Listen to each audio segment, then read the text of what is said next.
Finally the time has come that we are approaching the biggest step in this refit. We are finally going to repair the frames of the ships, which are actually slightly older than the vessel itself. They're from 1941, so 9 years older than the rest of the ship. And I can't wait to rebuild the structure of the ship together with the great lads of the Hookman Shipyard. So the first step will be to cut out the frames based on our patterns. So let's hope we got the patterns right. The next step will be to remove the old frames, and then the nervous part comes to try to fit the new frames into the ship, and let's see how that goes.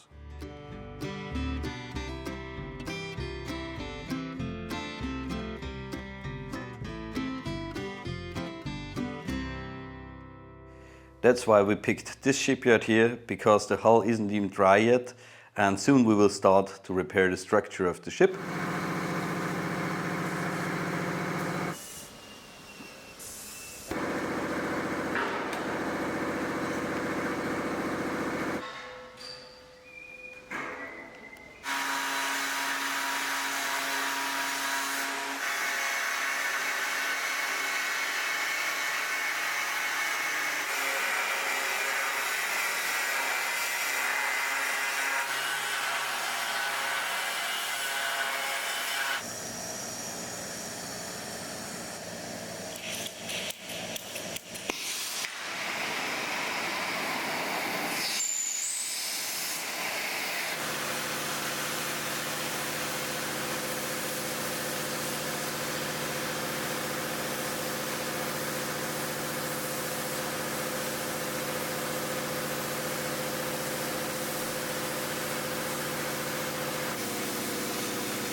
So we are now in the process of making the frames out of steel instead of this MDF cardboard. And I've discussed with Hendrik, who is making them, how we will weld them in finally. And there are actually two options, or we have two options. The first option is to put them on like that. So exactly like the old frame was. The second option would be to weld them in next to the frames, directly onto the hull. And there are pros and cons to both of them, but after a few minutes of discussing it, we opted for the first option, so we will weld them on like they were before, just without all the holes and gaps in them. So then they're like new and strong as ever.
The stringers and frames are a crucial part of the ship's structure.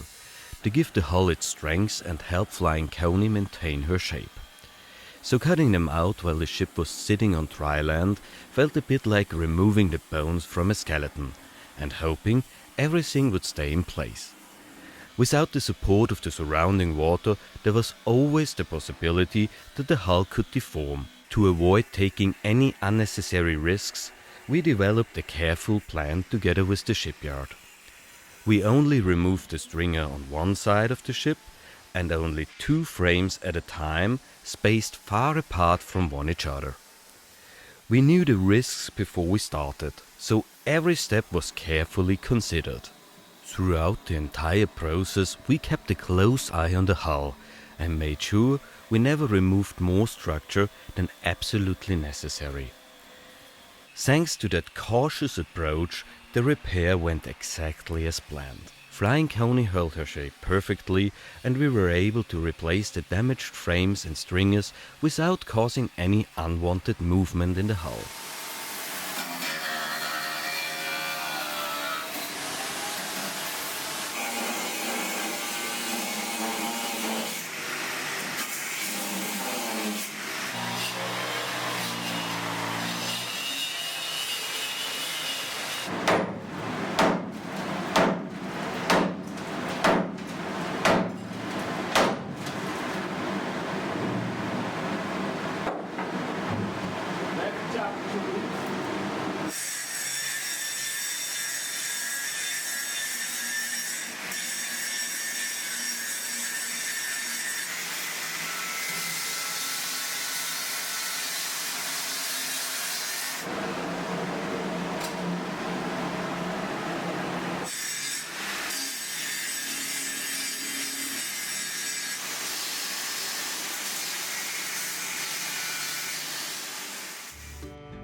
Another challenge was the welding. One of the main concerns when working on old riveted ships is heat.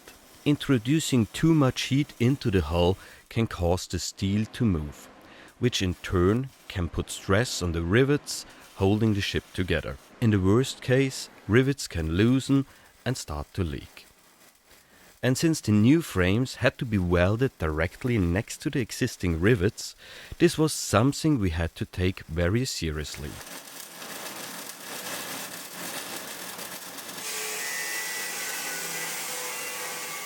So before the first weld was even made, a lot of thought went into how the work would be carried out.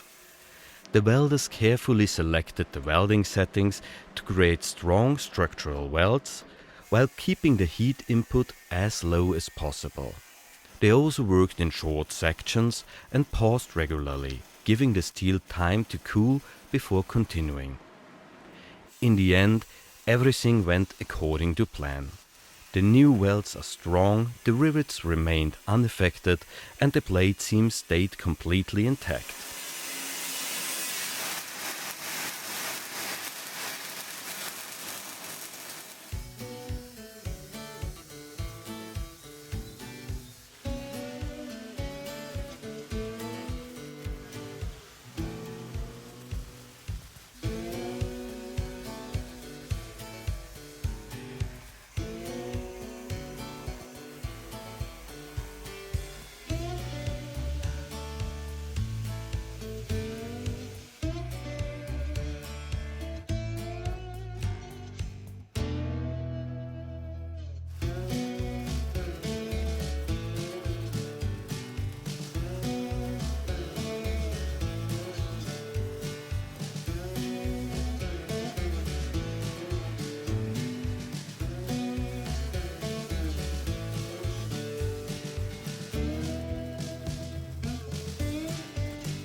So a good surprise was how easy it is to weld the frames in.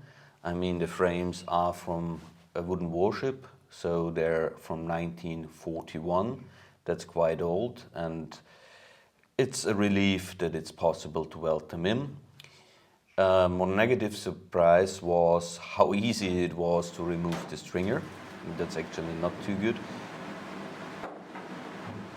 The reason for that is that the rivets on the stringer corroded away and the stringer was only attached at a few points. So luckily the structure of the boat was still strong enough for going to the shipyard here, but it was about time to exchange the frames and exchange the stringers. And well, that's why we're doing it now. For years, the frame repair has been one of the biggest tasks on our to-do list. We spent countless hours planning the repair and preparing the ship for this step. And now, after all that preparation, the first broken frame has been removed and replaced. It's only a small step in the overall project, but for us, it felt like a milestone.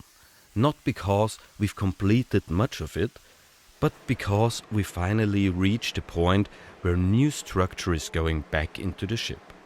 But there are still many frames to repair, 2 stringers to replace, and plenty of challenges waiting for us along the way. In the upcoming episodes, we'll continue the frame repair and take a closer look at the different aspects of the work, so you can follow the process and see what it really takes to restore the structure of a historic riveted steel ship.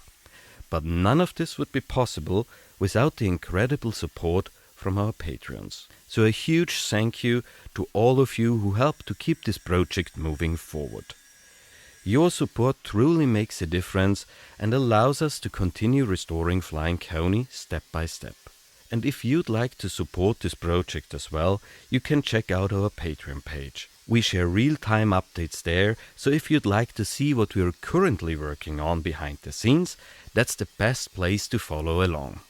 We also host a bi-weekly crew meeting on Zoom for our Patreons, where we talk about the current project, future plans, and everything that's happening aboard Flying Coney at the moment.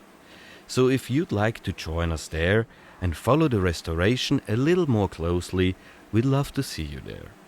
And this month, we are also offering a 7-day free trial on Patreon.